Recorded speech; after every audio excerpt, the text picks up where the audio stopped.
Okay, cool. So that's kind of a couple of things there. What else we talk about? So one of the things that I actually did and used to do when I first got started, and it's something that you guys can do. I always get the question, Sam, how can I just make that $1,000 a month, or how can I make that $500 a month? Just that little bit more to actually start saving to have a private label business. And so one of the first things I did was called retail arbitrage, and I still do a little bit of it now as a bit of a hobby. And so one of the things that I did was I actually, and I kind of still do every now and then. I kind of enjoy it. But I actually go onto websites like CatWiki. I'm not sure if it's actually they service Australia. I'm pretty sure they do. Um, but I would buy champagne or ice buckets, and again, it's kind of just one of my fun hobbies to do. And I actually buy that, and I also buy typewriters, just old typewriters. I bought one from the Sunday market the other day for 20 euro, and they're selling it for 360 euro on Etsy, right? And I'll just buy these things and basically just sell them on Etsy and then put them back on Etsy. So if we go to this bucket, so it's 435 euro for that particular bucket on Etsy, and I can get that in auction. It'll probably finish for like 70 or 80 euro, right? Maybe a bit less. So you're basically what you're doing is you're just buying from one particular website and you're just putting it onto another website, whichever website gets a lot more for it, right? So that's retail arbitrage. You can do that a lot. I used to also do that with this website here, which was called Little Tykes. So Little Tykes was actually in America when I was doing that. And what I was doing was I was buying a lot of their products when they had sales. So they would have, so sometimes they would have a sale where, you know, one of these products is like 50 off or 60 off or Black Friday or something like that.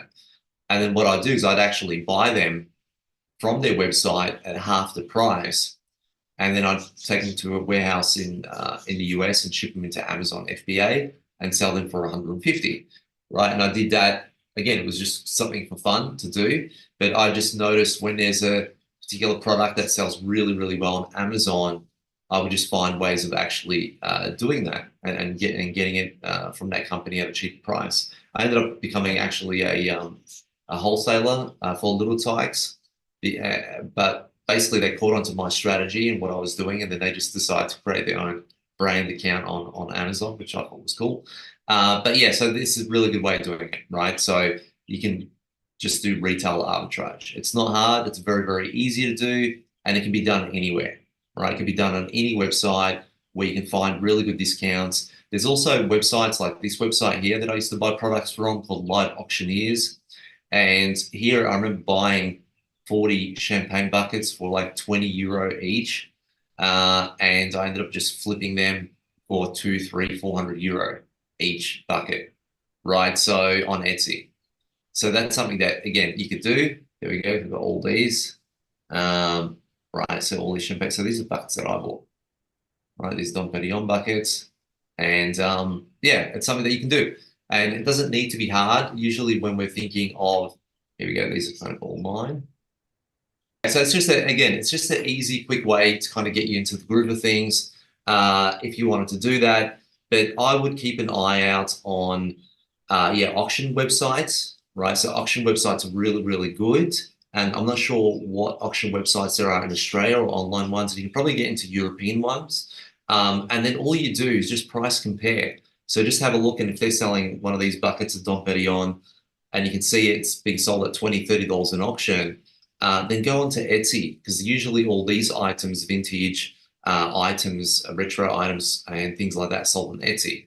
Get onto Etsy, see how much they're actually selling them for. And the good thing about Etsy is you can actually see if those buckets are actually selling, right? So it'll actually give you a track record if that bucket has sold or not. And then you know to get it and then get a couple of them, and then make sure you take into account delivery fees and all of that. On Etsy, you charge the customer for shipping. So that's important to actually do that. But again, it's a really good way of just kind of flipping some things, making some money, doing it a few times a month, and away you go. And again, so I'd be probably pulling up, seeing how many websites I can pull up in Australia, auction sites, and just keep a lookout, and then just kind of do your research before you buy the product, right? So super simple stuff. Looking at it. Dave, awesome. How do you know the resale value? You know the resale value by going onto Etsy and having a look to see if that product is how much that product is actually going for on Etsy, right? So you can see that there. And then you can also see, if you go to the customer reviews, you can actually see what the customers have bought, right? So this is a purchase item, right? Vintage French. This one was a French tin lined copper.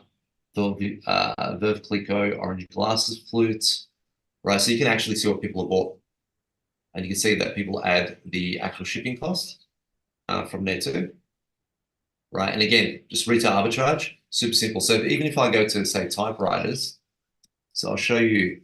I just found one in the market yesterday actually, and bought it. I couldn't believe it was only $20. Typewriter. Let's spell that right. See. All right, so they got a ton of typewriters. So look, 390, 800. People collect this stuff. I got 3 of them at the moment. But you can just come on here. And again, if you go to an auction website, online auction website, and you notice that, you know, this particular pink typewriter is going for $15 or $20, and, you know, it could be a good idea just to buy it, put it on Etsy and have a look, right? So everything that I've bought, whether it be champagne buckets, top rows, I've always managed to sell it, right? Always managed to sell it. So it just ends up selling, and sells pretty quickly too, actually. So it's pretty straightforward. But you can just look at items that are in a specific niche or category or something that's a little bit different. You might find something, but I like the kind of the vintage stuff. It seems to go for a really, really good price.